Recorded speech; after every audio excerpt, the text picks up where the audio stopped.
आप सोचिए, आलू का किसान कर्ज में डूबा है, लेकिन चिप्स के उद्योगपति जितने में खरीदे उसका सैकड़ों गुना मुनाफा कमा रहे हैं। बताओ ये सच्चाई नहीं है? बताइए, मेरा तो कन्नौज, फर्रुखाबाद, मैनपुरी, फिरोजाबाद, अब तो बदायूं में भी बहुत आलू होने लगा है। आलू के किसान परेशान हैं और चिप्स वाले पैसे कमा रहे हैं। धान के किसान परेशान हैं, लेकिन उनसे बनने वाले जो प्रोडक्ट हैं वो पैसे कमा रहे हैं। गेहूं का किसान परेशान है, मक्का का किसान परेशान है, लेकिन पॉपकॉर्न जब बेचने वाले लोग कहां तक पहुंचे जा रहे हैं? नमकीन बनाने वाली कंपनियां कहां तक चली जा रही हैं? तो आखिर ये आपका जो है किसानों के लिए जो नीतियां हैं, जो कार्यक्रम, आखिर किनके लिए है? किसानों को तो केवल एक बहाना, झुंझुना दिखाया जा रहा है।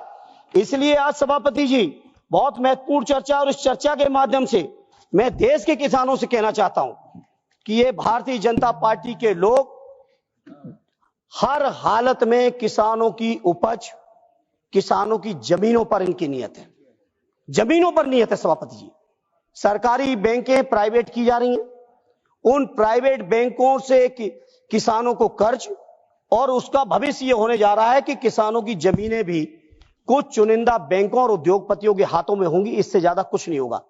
इसे सभापति जी, में जो किसानों के तमाम आंदोलन चले हैं, विशेषकर हरियाणा, पंजाब, दिल्ली, पश्चिमी उत्तर प्रदेश के किसान भाइयों के, उन आंदोलनकारियों का अपनी पार्टी आदरणीय और समाजवादी पार्टी और माननीय अखिलेश यादव जी की तरफ से, अजय जी अभी तो शुरू किए हैं, ये तो शुरुआत है। सभापति जी, मैं माननीय अखिलेश यादव जी की ओर से, अपनी पार्टी की ओर से न केवल समर्थन करता हूं, न केवल उनकी मांग का साथ देता हूं, बल्कि मैं बड़ी जिम्मेदारी से कहना चाहता हूं, एमएसपी को जो गारंटी की बात स्वामीनाथन जी ने कही थी, जिसकी मांग को लेकर लगातार किसान आंदोलनरत हैं अलग अलग तरीके से, उन एमएसपी को आप लागू करिए और स्वामीनाथन जी के हिसाब से लागू करिए, क्योंकि हम जानते हैं उसमें भी खेला कर देंगे, उसमें भी किसानों को गुमराह कर देंगे। क्योंकि आप देखिए, किसानों का बजट आपने डाउन कर दिया, जहां देश का बजट बढ़ रहा है, किसानों का बजट क्यों कम कर दिया मंत्री जी? अब मंत्री जी किसानों की को नहीं चाहते हैं कि मंत्री जी को नहीं चाहते हैं सरकार में बैठे लोग, ये तो यही लोग जाने, लेकिन किसानों की कर्ज माफी हो। जी, ये स्वामीनाथन आयोग का रिपोर्ट कब आया, कब बनाया, किसने बनाया जी? स्वामीनाथन आयोग जो बना, हाँ, कब बनाया और कितना साल हो गया, थोड़ा वो भी बता दीजिए। नहीं, स्वामीनाथन जी की रिपोर्ट तो आ गई थी 6 में। अच्छा, अरे हम सभापति जी क्यों नहीं हम गलत कहेंगे? बता दीजिए थोड़ा। आदरणीय सद्य नेताजी माननीय अखिलेश यादव जी के नेतृत्व में जी, उस समय के कृषि मंत्री से जाके हम लोग भी मिले थे जी, लेकिन 14 से में तो आपने सारा कुछ बदलने का वादा किया था। वादा तो आपका था, वादा तो आपका था, अरे वादा तो आपका था, ये वादा तो आपका था, ये वादा किसका था? ये काबिल है बोलने के लिए। और क्या कहते थे? ये काबिल है। हम कभी सभापति जी, सद्य नेताजी ने, माननीय अखिलेश जी ने जो संस्कार दिए, हम कभी किसी व्यक्ति का नाम लेके कभी टिप्पणी नहीं की जीवन में, और न करेंगे। लेकिन एक बात जो आपकी है वो कोट कर रहे हैं, आप ही लोग कहते हैं मोदी की गारंटी, मैं नहीं कहता हूं, ये बीजेपी के लोगों कहते हैं। तो आखिर प्रधानमंत्री जी की गारंटी किसानों के लिए कहां चली गई? कहां चली गई किसानों के लिए? इसलिए जहां आप इधर की बात कर रहे हैं, इधर की कर रहे हैं, अरे हो सकता कुछ कमी रह गई तभी हम लोग इधर आ गए, लेकिन आपने क्या किया? आपने क्या कर दिया?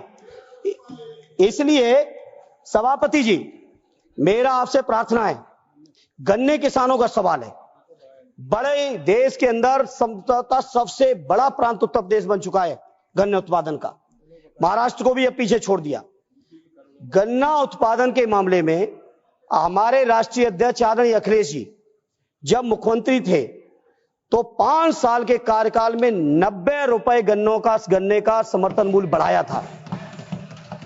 और ये जो डबल इंजन की सरकार है, जिसमें हर चुनाव में प्रधानमंत्री जी सहित पूरे के पूरे दर वाले गए, प्रचार में, प्रसार में, वादों में, भाषणों में, 8 साल में 30 रुपए, 17 में 10 रुपए बढ़ाए, और 22 के विधानसभा चुनाव आते आते 20 रुपए और बढ़ा दिए थे।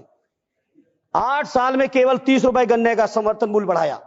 और वो भी समर्थन मूल्य बढ़ाना तो एक बात, इसमें वादे हैं, भाषण समय कम देंगे आप। वादे इन्होंने किए कि 15 दिन के अंदर गन्नों का भुगतान करेंगे, नहीं तो ब्याज देंगे। ये भाषण है, ये वादे हैं, घोषणा पत्र है। ब्याज तो छोड़िए, किसानों का मूल सालों साल नहीं मिल रहा है, सालों नहीं मिल रहा है।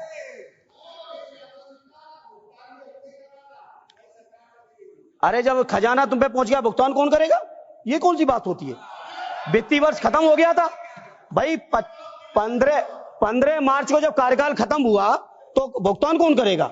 और भुगतान क्या कोई एहसान किया, किसी और का किया? किसानों का गन्ना था, किसानों का गन्ना था, उसका भुगतान आपने कर दिया। इधर सभापति जी, उत्तर प्रदेश का तो विशेषकर और कई प्रांतों के साथियों से बात हुई, अन्य प्रांतों में भी सबसे ज्यादा दिक्कत जो आज है किसानों को, सभापति जी सुन लें, छुट्टा जानवर। मेरी प्रार्थना है कृषि मंत्री जी, किसानों की उपज की जब तक वो बाजार में बिक नहीं जाता है, पूरा का पूरा परिवार सर्दी, गर्मी, बरसात, लू, बारिश, हर परिस्थिति में किसानों के परिवार खेतों में पड़े हैं, उनका जीवन नरक हो गया है।